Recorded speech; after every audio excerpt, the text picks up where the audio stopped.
नमस्कार. आजीची माया या यूट्यूब चॅनलवर तुमचे सगळ्यांचे सहर्ष स्वागत आहे. मी अंजली भावे नाशिकवरून बोलत आहे. पहिल्या महिन्यापासून ते 6 महिन्यापर्यंत बाळाची कशी काळजी घ्यायची या विषयावर मी तुम्हाला सांगणार आहे.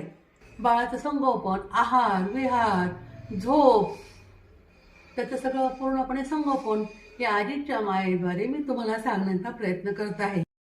मी जी ही लहान मुलांची माहिती सांगणार आहे ती माहिती नवीन आयांसाठी खूप उपयुक्त ठरणार आहे. त्यामुळे तुम्ही माझा व्हिडिओ स्किप न करता शेवटपर्यंत बघा. दवाखान्यात जाण्यापूर्वी कॉटनचे नवीन कपडे, झबले, टोपडे आणायचे. ते डेटॉलच्या पाण्यात धुवून नंतर उन्हात टाकायचे. जुने वापरायचे नाही, इन्फेक्शन होण्याची शक्यता असते. नंतर दवाखान्यात गेलं की बाळ जन्माला आल्यानंतर ते प्रथम आजीजवळ, मावशीजवळ कोणाकडे देतात. ते नंतर आईजवळ देण्यात येते. आईजवळ आले की प्रथम डॉक्टर तर सांगतीलच की पहिल्यांदा त्याला दूध पाजायचं. आईचं दूध हे प्रतिकारशक्ती असते, त्याला आयुष्यभराची शिदोरी असते, प्रतिकारशक्ती मिळते छानपैकी, त्यामुळे ते चुकवायचं नाही. नंतर बाळ हळूहळू दूध पितं. पहिल्यांदा जशी त्याला शक्ती येते तसं ते पीत जातं. नंतर त्याला थोडं पाठीवर घ्यायचं, हळूहळू थोपटायचं, त्याचा ढेकर काढायचा. ढेकर काढला की त्याचं पचनशक्ती वाढते, दूध पचतं. नंतर ते छानपैकी झोपतं. सुरुवातीला खूप बाळ झोपतं, छान झोपतं. त्याची झोप पूर्ण झाली की त्याचं बाळसं पण छान धरतं.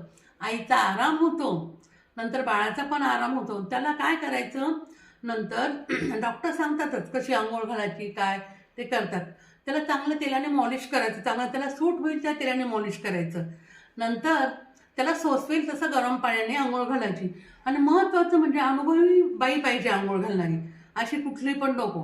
त्या नीट हँडल करता आलं पाहिजे बाळाला. त्याच्या नाकात तोंडात अजिबात पाणी जायला नको. काळजीपूर्वक आंघोळ घातली पाहिजे. आंघोळ घातल्यानंतर त्याला तुम्ही पावडर लावू शकता, तीट लावू शकता, पण काजळ नाही घालायचं. काजळाने काय होतं, इन्फेक्शन होण्याची शक्यता असते. त्या डॉक्टर तर नाहीच म्हणता घालायचं. नंतर त्याला आंघोळ झाल्यानंतर त्याला उन्हात घेऊन बसायचं, कोवळ्या उन्हात. 10-15 मिनटं अगदी उन्हात बसलं की घरात आणलं. वाटलं तर तुम्हाला शेक द्या, डॉक्टर सांगतात शेक द्यायचा का नाही द्यायचा ते डॉक्टरच्या सल्ल्याने घ्यायचं. कारण पूर्वी द्यायचे, आता काही डॉक्टर सांगू शकतील द्यायचा का नाही द्यायचा, ते डॉक्टरच्या सल्ल्याने करायचं.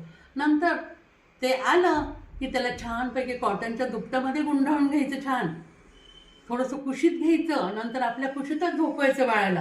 आणि आपण पण त्याच्याशी जर झोपायची. आईची ऊब म्हणजे एक वेगळीच माया असते. ते आईच्या उभीने इतकं छान शांत झोपतं.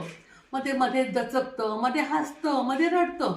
ते घाबरायचं नाही. ते छोटे मुलं असे करतच राहतात. ते काळजी करायची नाही त्याची की मुलगा असं करतंय, काही नाही होतं. ते लहान मुलांचं हे चालूच असतं त्यांची दिनचर्या. त्यामुळे तुम्ही काही काळजी करायची नाही. छानपैकी बाळ वाढवणं अजिबात अवघड नाही आहे. एकदम छान हसत खेळत बाळ केव्हा मोठं होतं आपल्याला कळतच नाही. छान त्याचे आजारपण हे ते चालूच असतं. आजकाल इतकं छान ॲडव्हान्स निघालं आहे, त्यामुळे काही नाही बाळ वाढवणं. पूर्वी तर खेड्यापाड्यात दवाखाने नसायचे, किती लांब लांब जावं लागायचं. आजकाल तर सगळीकडे सोयी निघाल्या आहे. आपल्या जवळ आई असते, सासूबाई असतात, त्यामुळे काळजी करायची नाही. खूप छानपैकी आजकाल मुलं पण इतकी शार्प निघाली आहे. पटकन ते हसतात, नजर देतात, इतके रडत नाही. छानपैकी ते आपल्याला पण आईला पण हेल्प करतात ते. त्यामुळे एकदम छान मजेत वाढवायचं बाळ, काळजी करायची नाही. छानपैकी बाळ छान वाढतं त्याच्या पद्धतीने. नंतर मी ते दुसऱ्या महिन्यात काय काळजी घ्यायची ते तुम्हाला सांगेलच. आजचा व्हिडिओ तुम्हाला माझा कसा वाटला हे नक्की कमेंट करून सांगा. लाईक करा, शेअर करा. नमस्कार.